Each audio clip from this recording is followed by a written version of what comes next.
All right, students. Today we are going to go over in reading. Let's go over our standards. Okay? So our standard today, we are going to compare and contrast the treatment of similar themes and topics and patterns of events in stories, myths, fables, and other traditional literature from different cultures, okay? So, of course, when we are going over a new standard, we must deconstruct the standard, okay? Why do we deconstruct? What does deconstruct mean? You gotta go to break apart. So why do we need to break apart this standard? So we can understand it. So we can understand what it's asking us, what it's telling us, right? So do we see any unfamiliar words? No, not quite. Everyone know what literature means? Yes. Traditional? Yes. Okay. What about compare and contrast? Who have a good understanding of compare and contrast? Thumbs up if you do. Okay. All right. Thumbs down. Thumbs. Now, if you do not know how to compare and contrast, raise your hand. You do not. Okay. So, someone tell us what compare means. When you are comparing,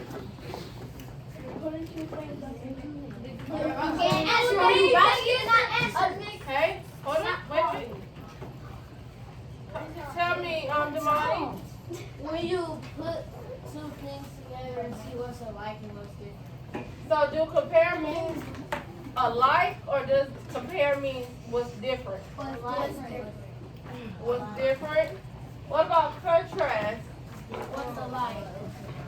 Are you sure?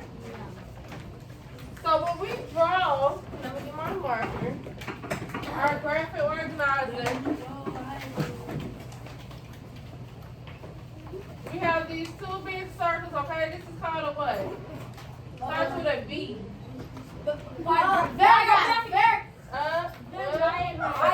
Venn diagram. Okay? A Venn diagram. I was just gonna say diagram. A Venn diagram, okay? So when you compare, hey, when you compare, you're finding things that are similar. When you contrast, you're finding things that are different. Okay? We're going to put what's the same in the middle and what's different on both sides, okay? So we know what compare and contrast is, okay? So by the end of this lesson this week, we are going to be able to compare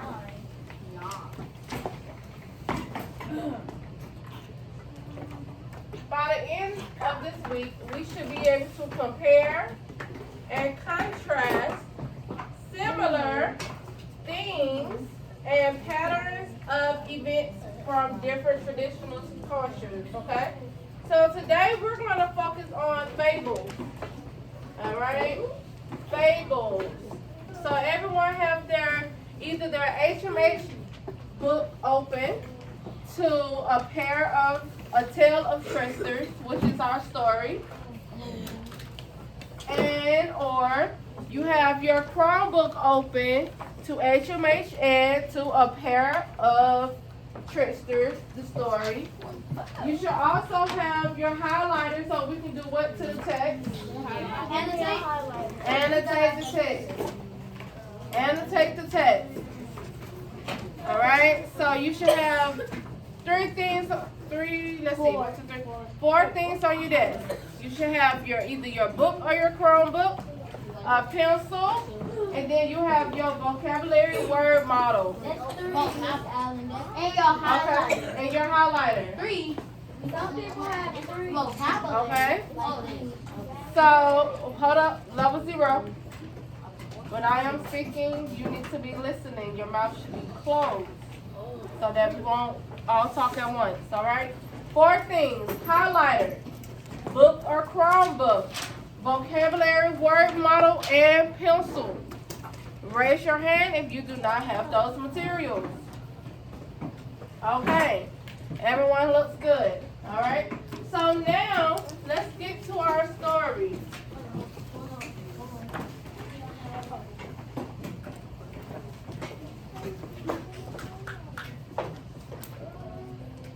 All right, this is where you should be. It says, prepare to read A Pair of Tricksters. Okay? Everyone is there on task. Everyone's head is off the desk.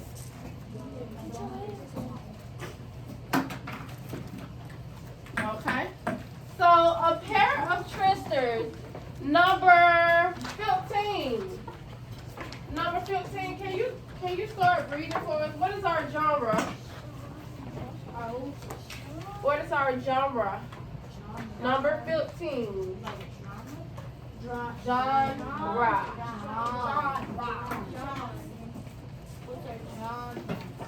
What is our genre?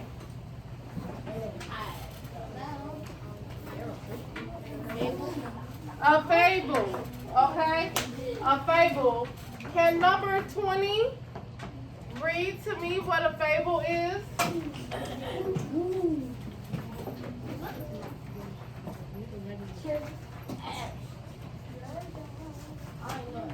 I don't know who to listen.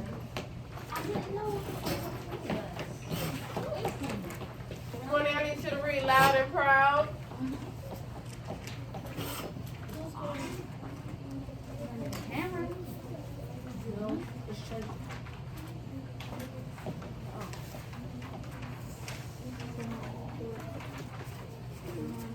Keep going. Trips to tell. Trips to tell. Imaginative.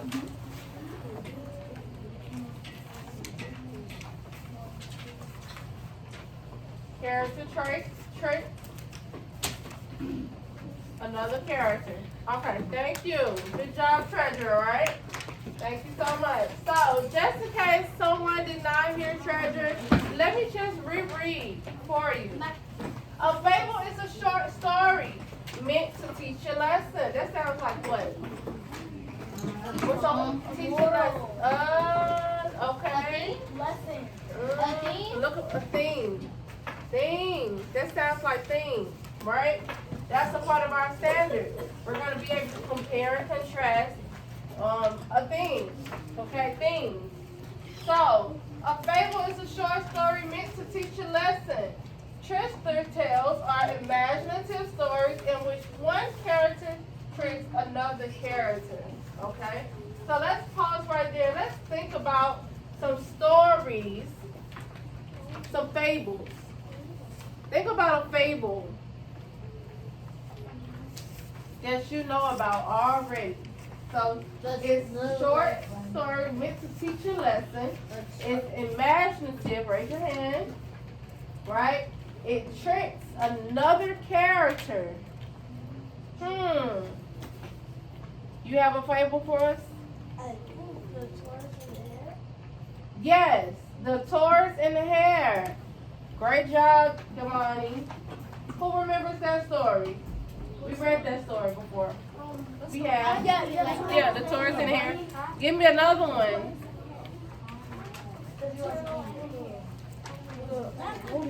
Hold up. Okay, so Jean said the golden fish. Yes. I can go. Yes. He tricked him. He did trick him for the fish. For the golden fish. I remember. Say it again. No one got tricked. Yes. No one got tricked.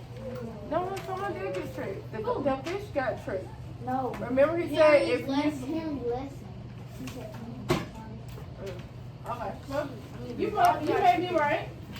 All right. So, we're back. Thank you. Good job, okay? Identifying fables. All right? So, fables teach a lesson called a moral. that people should apply to their lives. Sometimes the moral is stated at the end of the fable. Characters in fables are usually animals. Trickster tales include a clever character who knows more than he or she lets on. Okay? So, this is what this story is going to be about. Alright, we know it's going to have something to do with animals. Let's go to our next page. Now we're about to use this magical word that we're going to use during GMAS. What are we about to do? Hold up. Say it like you mean it. Make an inference, okay? Everyone should know that. We are about to make an inference, okay? And an inference is... Let's raise our hand. Tell me. Wait. I want y'all to raise your hand if you want to respond. Making an inference. Tell me, Hamina. Yes, we are going to guess to see what happens in the story. Yes, that's part of it. I want you to break down for people who don't know what making an inference is. Okay? Let's do a definition. Tell me what you think, Jakella.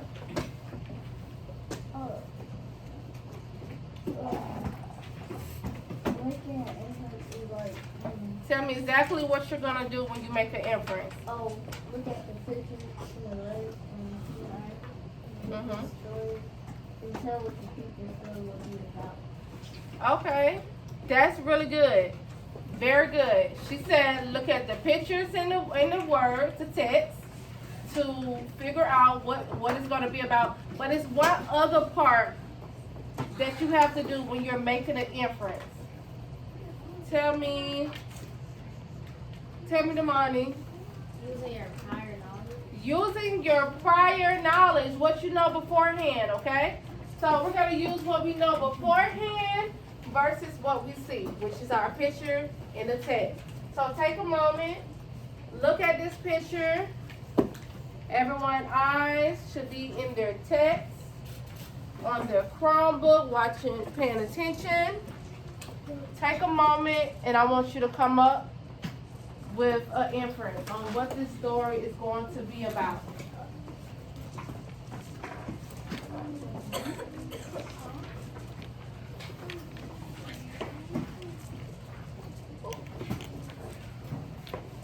I'm going to call 3 numbers. So pay attention to your numbers.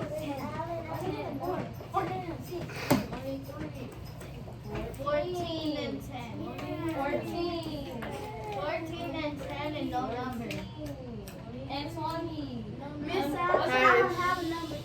I'm going to choose the number 3. No, we have to move a little fast. I'm going to choose 2. You have to move a little fast. I want number 23. Miss Ellen. Michael. And Miss Ellen. hey. Now, when you answer these questions, you have to be loud. You have to respond, and you have to be able to explain, okay? Come on, Demaya. So, Demaya, I have Demaya and number 23. Michael. All right. So, I can infer. That's how we're going to answer this question. Come on, Michael. I can infer that it's going to be about a fox in the forest tricking animals. Okay, so the second clause right there. Michael said he can infer that it's going to be about a fox in a forest tricking animals. Okay, so what made you come to this conclusion? What do you already know beforehand about foxes? They trick people. Okay, so he already knew that foxes trick people. Yes. Okay. Good job. All right. Great job. Make an inference for me, Demaya. Okay, you can infer that it's gonna be about animals because Because I see foxes hmm? it's because I can see that it's animals. Yes, because you see the animals, okay? And you know how to recognize animals, okay? That's your prior knowledge. Alright, so I'm gonna make an inference, okay? I can infer that this story is going to be about different animals out in the, I'm gonna say, out in nature. Okay, I'm gonna say nature. Okay, out in nature. Okay, but what strikes me is this lobster. Is that a lobster? Yeah. And it says, do you think that it's out of place? That's a crawfish. You think it's a crawfish? But it's clearly out of place. I'm gonna make that inference. Okay? It's a lobster. That's a crawfish. A crawfish. It's a lobster. Alright? So my inference is it's going to be about a lot of animals in nature, okay? Different animals in nature. Alright, let's bring it back. Let's bring it back. Alright? So let's go ahead and go to the next page. All this extra talking. Level 0, okay? Let's bring it back. Let's go to the next page. Alright, so what we are going to do, so shared reading, calling numbers and numbers only. So there's no need for you to raise your hand. If I call your number, I want you to read loud and proud. Show me what a good reader is. We don't answer, I'm not answering Miss Allen. What I'm answering to is when I call your number and I ask for you to read, say okay.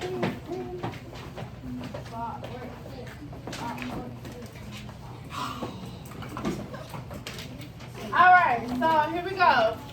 I need number 15, raise your hand. 15. 15, raise your hand. 20. 20, raise your hand. 14, raise your hand. Okay? So 15, 20, and 14. 15, number 1 is 20, number 2, and 14, number 3. 3 and 4. Okay? Everyone has their highlighter. Everyone has their pencil. My people on the Chromebook, you have a tool bar on your screen also. Utilize that. So let's start reading. Number 15, let's go.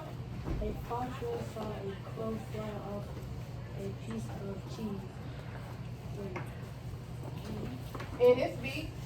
And its beak settled on the branch of trees and Wait. Of a tree. Pause.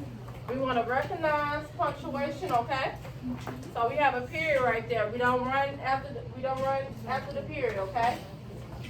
that's for me, as the fox said. That's the fox, and he walked up to the trunk of the tree.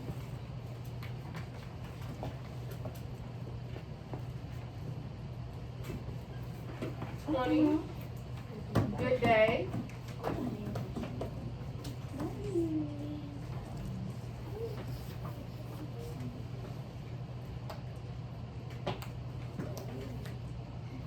Come on, Cameron. Good day.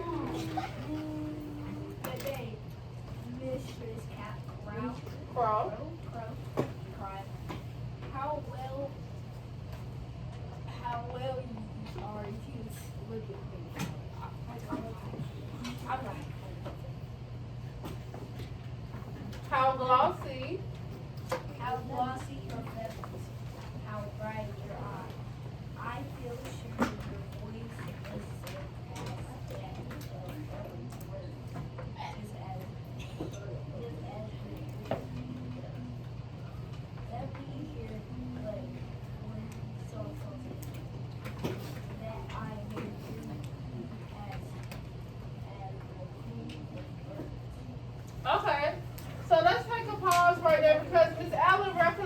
something, okay?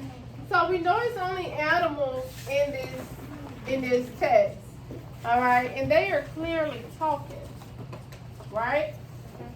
So let's go back. Figurative language.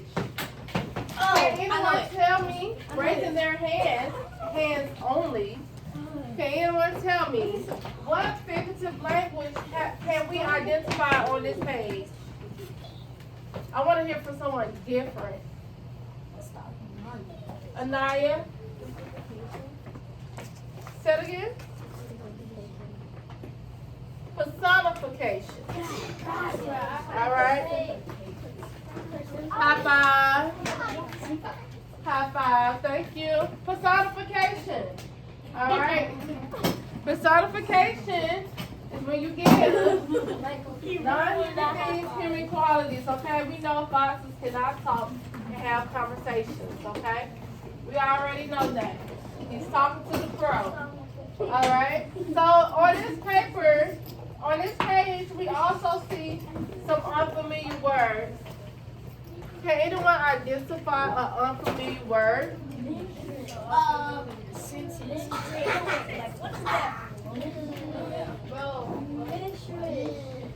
None of them are unfamiliar.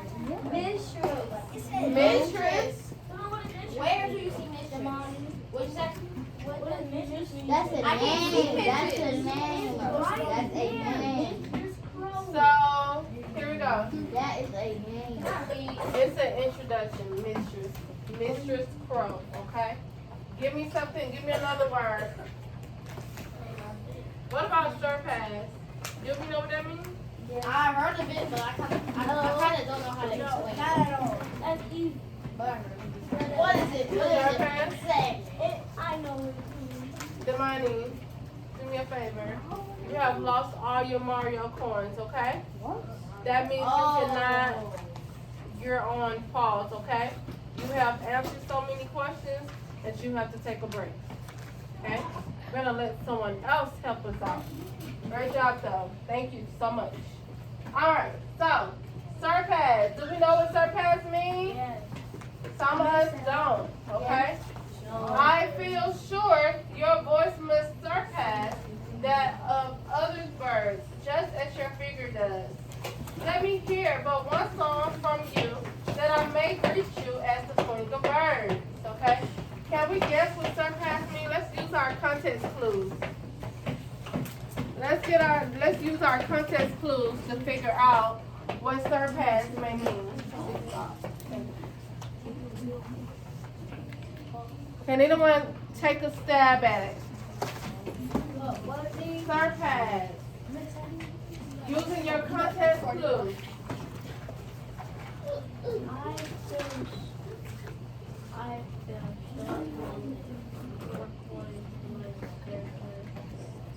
Yeah. Tell me. Surpass means to go past something. Surpass. Surpass can be something that is. Do you think that is expected or unexpected? Unexpected. Unexpected? Because it says, I feel sure, right? Your voice must surpass that of other birds, okay? So do you think it's, answer this question again, expected or unexpected? Expected. They expect for it to go past other birds, okay? So we're going to replace surpass with expect. E-S-P-E-C-T. Go ahead and circle that word and next to it write expect.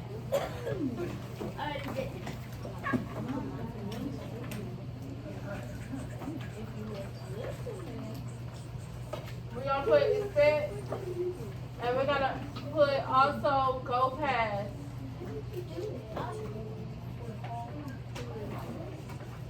We're going to put expect and we're also going to put go past. Okay? They expect his voice to go past other birds.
crow feel about the fox right now? How do you think the crow feel about the fox? Tell me, Demaya.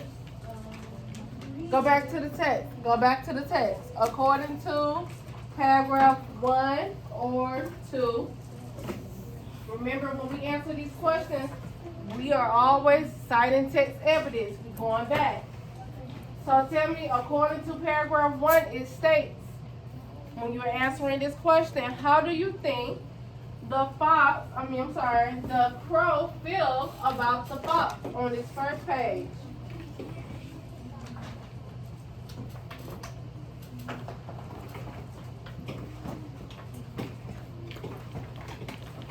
Think about that for a second.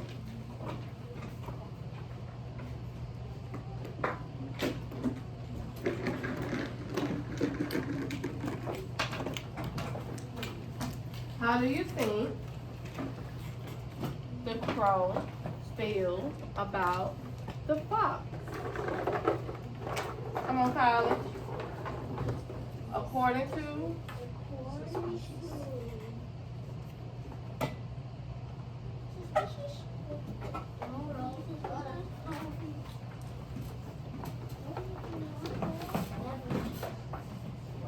you can do it. What were you going to say? What were you going to say? You said suspicious? Why would you say suspicious? What's in the text tell you that they're going to be suspicious?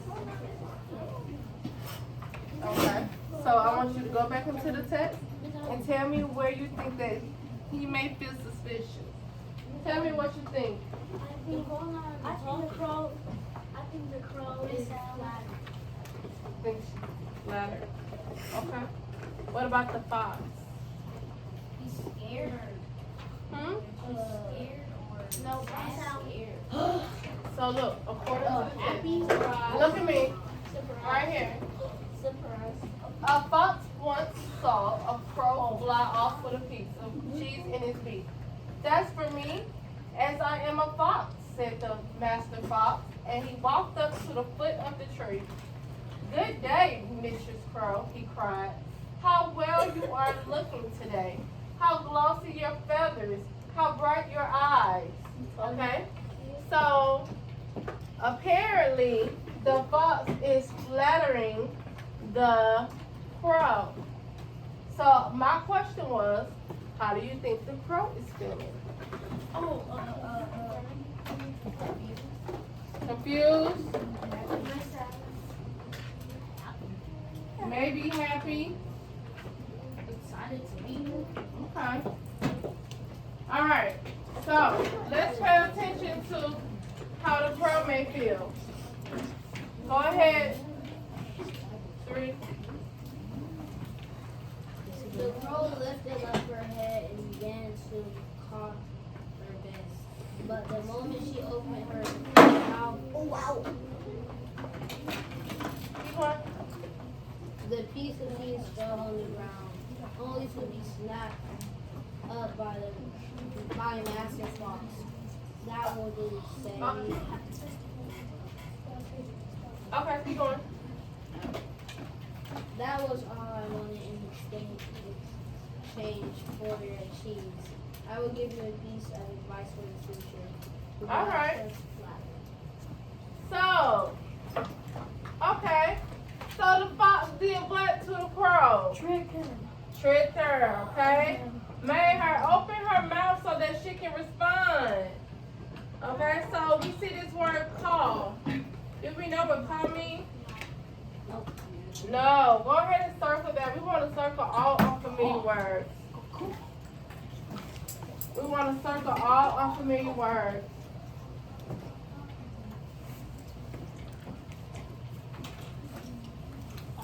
Question. Can anyone make a connection for me? So think about a time when you were tricked. Raise your hand if you want to share. Think about a time when someone tricked you. Tell me, Anaya.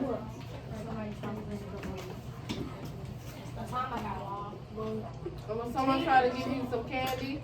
Did something happen before? Tell me what happened. Tell me what happened. So I had candy. She had some candy. And I just had candy. Okay. So then we was going to trade. But I told her to give me candy first. And she had special candy in my Okay. I mean, if that happened, yeah, that's a trick. Someone did trick you. So look, question. Well, not question. If you could relate to the pearl being tricked by the fox, I want you to make an infinity circle. Like that. It's an 8. That means you can make a connection. unfamiliar words. Put against infinity. 8. A side word's 8. You can make a connection to the text.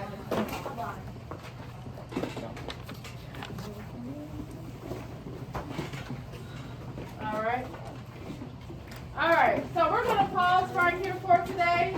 What we are going to do is you scroll all the way down to the bottom.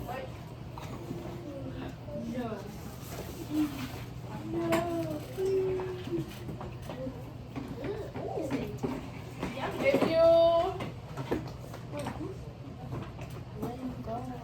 Are you trying to go to the I missed it. So, you have this paper on your desk with your words. Okay? Your paper should look just like mine.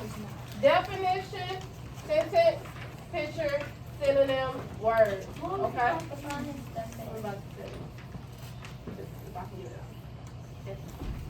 Alright? So, we're going to look up some vocabulary words. So those words that we circled that were unfamiliar to us, we are going to find a definition. We're going to write a sentence. Find a synonym for the word. And also draw a picture. Do everyone know what a synonym is? Yes. Put your thumbs up if you do not know. Thumbs up, I don't know, and I need Miss Allen's help. Okay, I'm going to come see you. Matter of fact, you can come to my desk. Go to my desk. Go to my desk because you need help. You do not know what a synonym is. Everyone else, we are working independently on the unfamiliar words that we identify in the text. For those of you who did not know what those words were, it was, we had call,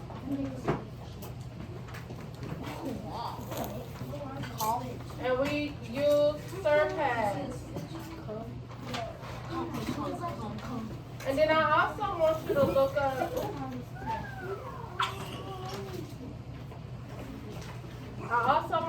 up, another word. So you have 2 sides. You need to have 1 word per side. So at least 2 words. I'm going to set a timer. So you can use either call,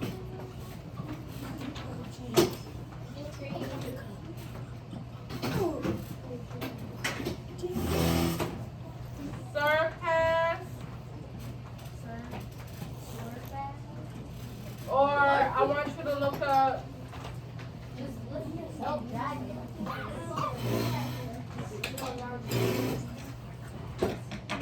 things. So you have 3 words you can look up. You can use your phone. Alright, I'm going to set a timer. When the timer goes off, we're going to move on.